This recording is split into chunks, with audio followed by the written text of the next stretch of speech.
So I was driving home last night and I heard an interesting discussion on the radio regarding referees in the Premier League and how they are asking for more money. They are asking to be paid more.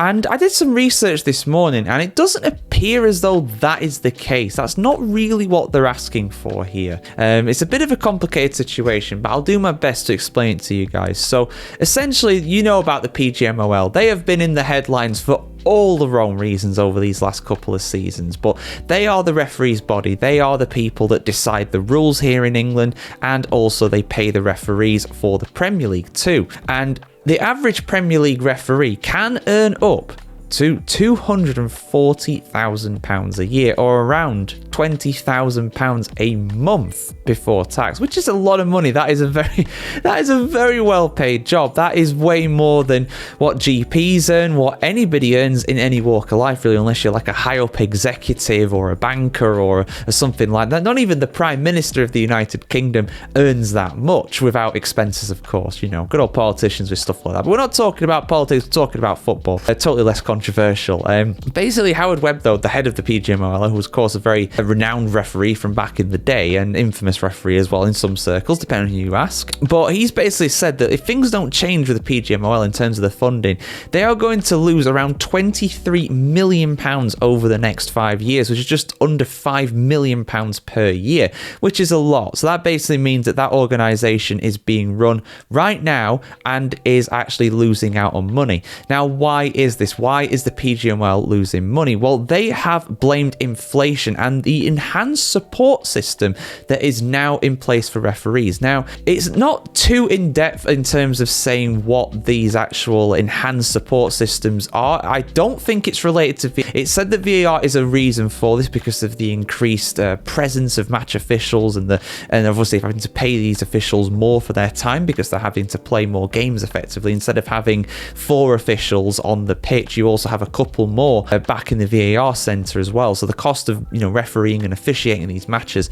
is increasing because of that. But it does seem the enhanced support system, just going off of what is being said in this article here, that's relating to support when it comes to the referees' all kind of mental well-being, really, at that point. I mean, lest we forget about David Coote, the struggles that he had. An in-depth video going over David Coote and what he said, and you can blame Coote, you can blame the support system, blame who you want to blame with that one, but the fact is that nowadays there is much more support there for referees, and not without justification either, because it's a very tough job. Now, at the end of the day, some people will be thinking, well, referees, they're paid a lot of money, shouldn't they take a pay cut, really? Well, there is an argument to be had that should say that, referees might actually be entitled to more money for the amount of abuse and the difficulty of their work that they face. But then again, that argument does fall down pretty quickly, in my opinion, because at the end of the day, you can't really say that referees are underpaid on that much money. That is a load of money. That is a boatload of money. And yes, it is difficult for sure. But like I said, the Prime Minister of the United Kingdom earns less money than them.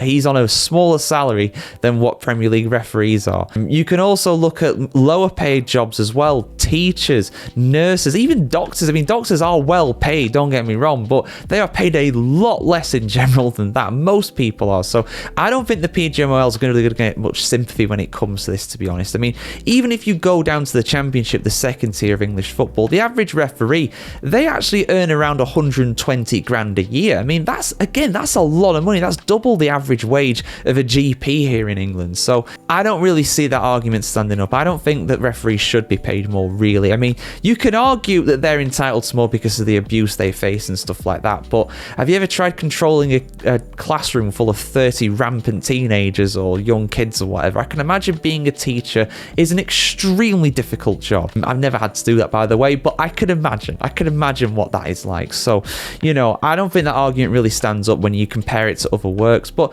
at the end of the day, they pay their referees whatever they want to pay them. That is their prerogative. But the ultimate question really does kind of show, the question being posed, I should say, is that the people, they're saying that they're losing money, so how are they going to get more money in? Well, they're asking for more money in terms of the money that's coming in to subsidise this, to effectively just keep them going rather than hemorrhaging all this cash.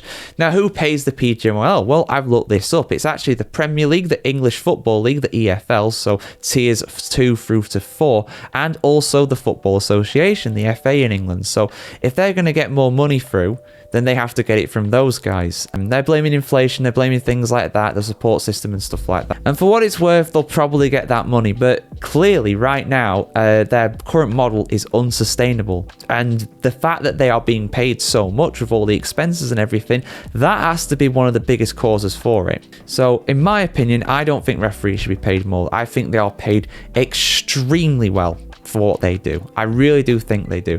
You could argue that there's a lot of people out there that aren't paid enough in the UK. 100%, that is without a doubt. Like I mentioned, teachers, nurses, people like that, they are criminally underpaid. But that's a separate issue to this. You know, you can't really start bringing that in. But at the end of the day, you compare that to this, and, you know, honestly, you can't really have much sympathy for referees. I don't think you can. Yes, you're being abused every single week for 90 minutes or so, but, you know, you get to go home and chill out, and with that kind of income, you can afford to have a very, very comfortable life here in the UK, unless you're extremely irresponsible with gambling or anything like that. I think 240 grand a year is more than enough, and 120k for second tier referees is more than enough. That is a lot of money. But you guys let me know what you think in the comments below. Do referees deserve more? Are they warranting their current salary? I want to hear what you have to say in the comments below. And of course, subscribe to thefootballchronicle.com to see much more content like this on the beautiful game. Like, share, comment, subscribe. Have a fantastic day ahead, guys. See you very soon.